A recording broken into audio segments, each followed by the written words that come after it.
Junior était bien connu pour être têtu et obstiné, car son père était un homme politique très riche, avec beaucoup d'influence et de relations, même au sein de la police.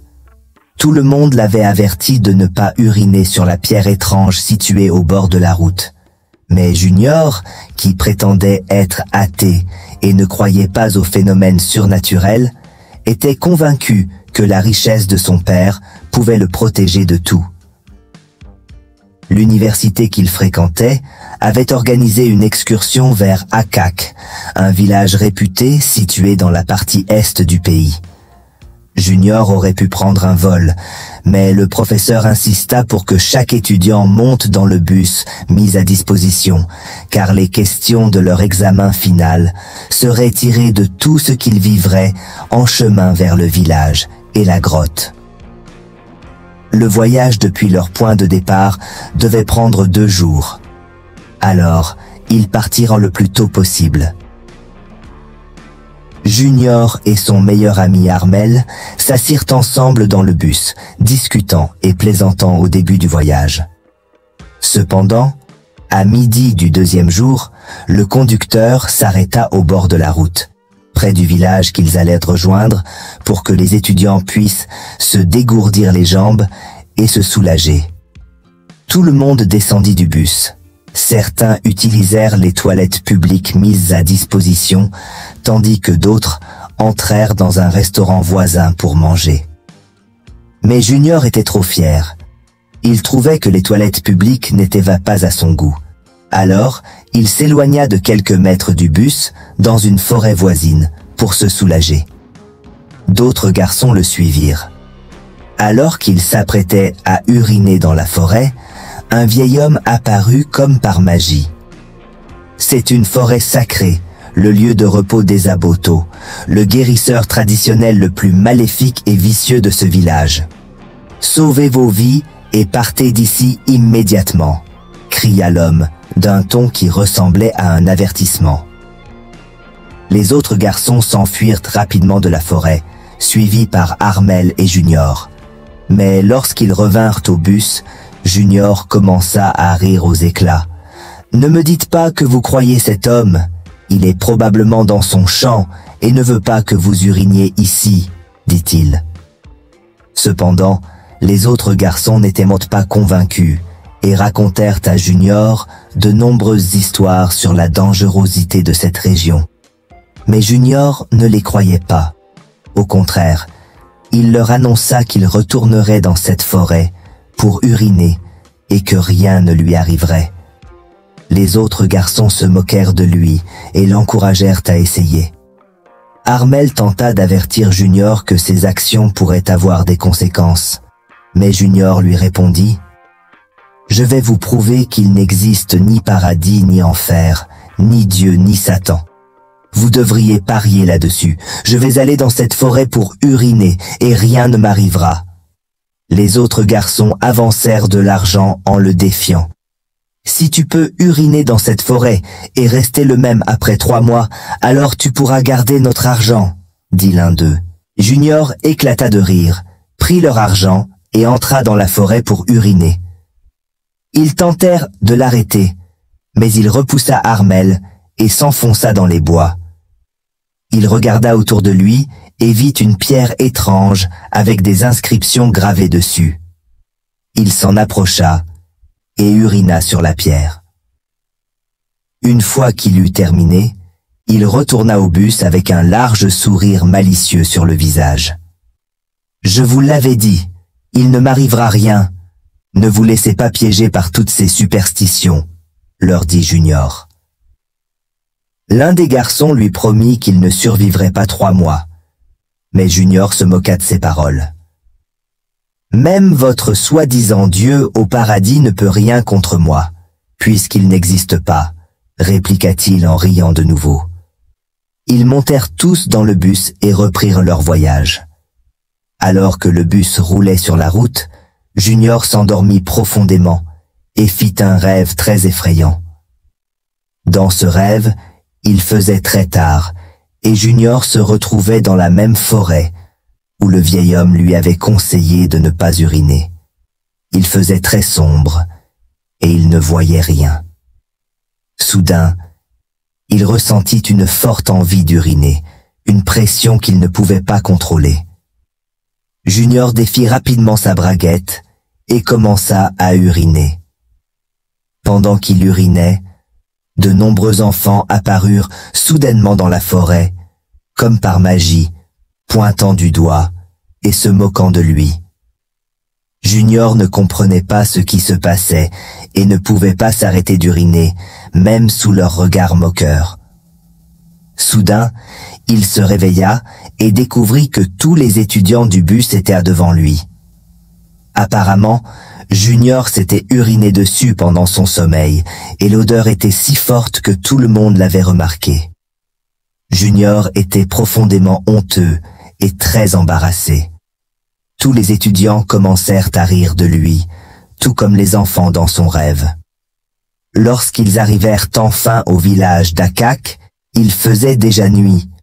Junior s'enregistra à l'hôtel avec son ami Armel, se lava et se changea. Cependant, cette nuit-là, Junior fit encore le même rêve. En se réveillant, il trouva Armel devant lui. Junior s'était encore uriné dessus et avait sali le lit de l'hôtel. Tout était imprégné d'une odeur désagréable. Junior raconta le rêve qu'il avait fait à Armel, mais celui-ci se mit à rire. « Je t'avais conseillé de ne pas uriner dans cette forêt, mais tu as refusé. Maintenant, regarde ce qui t'arrive. Essaie de faire en sorte que cela ne se reproduise pas la prochaine fois que tu te retrouveras dans cette situation, lui conseilla Armel. Mais ces paroles ne changèrent rien à l'état de Junior. Lorsque les étudiants visitèrent le village d'Akak, Junior commença à se sentir très fatigué. Il monta dans le bus pour faire une petite sieste, mais à son réveil, il découvrit une fois de plus qu'il s'était uriné dessus. Junior devint très inquiet, car il savait que ce n'était pas normal. Il réalisa ses erreurs et regretta de ne pas avoir écouté les autres étudiants lorsqu'ils l'avaient averti de ne pas uriner dans la forêt. En quête de solution, Junior rencontra l'un des garçons avec qui il avait parié. Il se mit à genoux et le supplia de l'aider. « Ah, je pensais que tu ne croyais pas en l'existence de Dieu. N'as-tu pas dit que la richesse de ton père pouvait tout te sauver ?» lui lança le garçon, nommé David. Junior, impuissant, ne répondit rien, se contentant de le supplier, car il semblait que David était un indigène du village. Après avoir insisté un moment, David accepta d'aider Junior. Au milieu de la nuit, David les conduisit, lui et Armel, au cœur de la forêt. Il faisait très sombre. La forêt était dense et terriblement silencieuse. Sans leur lampe de poche, ils n'auraient rien vu. Ils marchèrent longtemps, jusqu'à arriver devant une petite hutte éclairée par une lampe à huile. Junior et Armel étaient terrifiés. Ils se demandaient comment une telle hutte pouvait se trouver au milieu de la forêt et qui pouvait bien y habiter.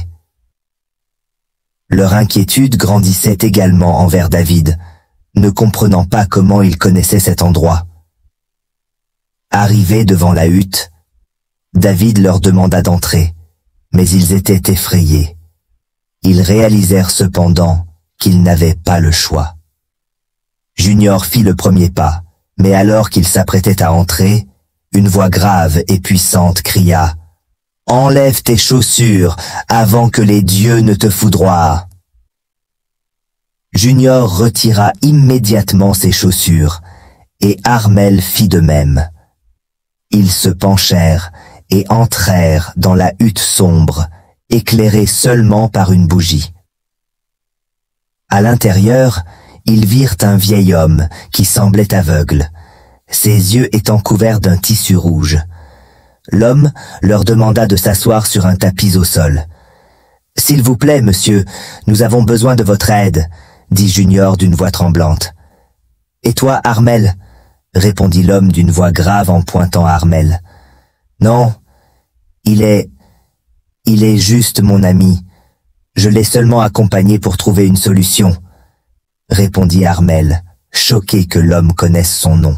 Le vieil homme éclata d'un rire hystérique. On t'a averti plusieurs fois, mais tu n'as pas écouté. Tu as eu l'audace d'uriner sur la tombe du plus dangereux et cruel guérisseur de cette région. Junior tomba aussitôt à genoux et supplia le vieil homme aveugle. Je suis désolé, monsieur. J'ai été têtu. J'aurais dû écouter. S'il vous plaît, aidez-moi. Je suis prêt à faire n'importe quoi.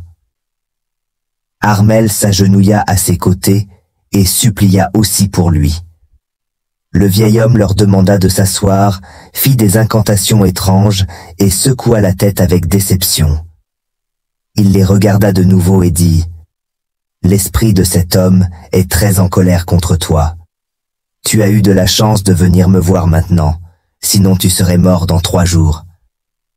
Il y a une seule chose que tu puisses faire pour sauver ta vie, mais elle est très, très difficile. » Junior et Armel se regardèrent en silence, puis s'allongèrent sur le sol, suppliant le vieil homme de leur dire ce qu'il fallait faire pour sauver la vie de Junior. Ils lui promirent qu'ils étaient prêts à tout. Après quelques minutes, le vieil homme aveugle leur demanda de s'asseoir de nouveau. Il prit une profonde inspiration et leur dit « Ton esprit a décidé d'être têtu, mais c'est la partie de ton corps entre tes jambes qui a agi. Pour sauver ton corps entier, tu devras sacrifier soit ta capacité à donner naissance, soit celle d'uriner. » Junior et Armel restèrent abasourdis, incapables de croire ce qu'ils entendaient. Junior ne pouvait imaginer sacrifier ses organes reproducteurs, étant le seul fils de ses parents. Il ne pouvait pas non plus renoncer à sa capacité d'uriner. Il supplia le vieil homme aveugle de trouver une autre solution. Mais celui-ci leur dit que c'était la seule manière de lui sauver la vie et qu'il avait seulement 2 jours pour décider. Puis il leur demanda de quitter la hutte et de revenir une fois la décision prise. Avant de partir, le vieil homme ajouta qu'il n'était pas obligé que ce soit l'organe de Junior. Il pouvait apporter l'organe de quelqu'un d'autre à sa place. Ils le remercièrent et quittèrent la hutte. De retour à l'hôtel, guidé par David, Junior ne cessait de penser aux paroles du vieil homme. Contrairement à lui, qui venait d'une famille très riche, Armel était issu d'une famille pauvre et était l'aîné de 6 enfants. Toute sa famille dépendait de lui pour survivre et ses parents avaient tout vendu pour financer ses études. Armel était ami avec Junior principalement pour l'aide financière qu'il en tirait, l'aidant souvent avec ses devoirs et examens en échange d'argent. Le lendemain matin, alors qu'Armel se réveillait, Junior lui demanda une discussion en privé. « Tu as entendu ce qu'a dit le vieil homme aveugle. Tu sais que je suis le seul fils de mes parents. J'ai besoin de pouvoir avoir des enfants, » lui dit Junior. Armel hocha la tête, confus, et ne comprenant pas pourquoi Junior lui rappelait tout cela, étant donné qu'il était présent lors des paroles du vieil homme. « Peux-tu sacrifier ton propre organe reproducteur pour moi? Je te promets de te payer autant d'argent que tu veux. Tu as de nombreux frères et sœurs, je suis sûr que tes parents ne s'en inquiéteront pas, » lui demanda Junior avec aplomb. Armel resta sous le choc, empli de colère et de déception, incapable de croire que Junior pouvait lui demander une telle chose. « Mais je t'avais averti de ne pas uriner dans cette forêt, » s'exclama Armel. « Je sais, mais c'est déjà fait. Vas-tu le faire pour moi, oui ou non? Je te donnerai assez d'argent pour sortir ta famille de la pauvreté, » répondit Junior, plein de fierté et sans le moindre remords. Armel, déçu, s'éloigna sans un mot, mais Junior ne s'en inquiéta pas. « Je suis sûr qu'il reviendra me supplier pour cet argent, » se dit-il en partant lui aussi. Le premier jour passa, et Armel refusa de parler à Junior, ce qui l'angoissa profondément. Il savait que son sort dépendait de la décision d'Armel. Dans sa peur, Il alla voir David, celui qui lui avait parlé du puissant guérisseur, et lui proposa une grosse somme d'argent pour offrir ses organes au Dieu à sa place. David refusa catégoriquement, allant même jusqu'à l'insulter. Comme le devin l'avait prédit, Junior mourut dans son sommeil, et seuls David et Armelle connaissaient la véritable raison de son décès. Ils gardèrent cela pour eux et continuèrent leur vie après l'école. Armelle obtint un très bon emploi et sortit sa famille de la pauvreté, et il vécut heureux pour toujours. La leçon morale de cette histoire nous rappelle d'éduquer nos enfants à être respectueux et humbles, peu importe à quel point ils deviennent riches à l'avenir. Peut-être qu'Armelle aurait aidé Junior s'il lui avait demandé humblement. Où que vous vous trouviez, respectez toujours la culture et les traditions locales. Ne méprisez aucune culture ou tradition. L'argent peut résoudre beaucoup de problèmes, mais il ne peut pas tout résoudre dans la vie. Être riche ne vous rend pas invincible. Si Junior avait eu une mentalité différente, il n'aurait pas uriné là, même après avoir été averti à plusieurs reprises, car il pensait pouvoir résoudre tous les problèmes avec de l'argent. Peu importe votre situation actuelle, soyez toujours optimiste que demain peut et sera meilleur. Si Armelle n'avait pas été optimiste quant à son avenir, il aurait vendu ses organes pour des cacahuètes.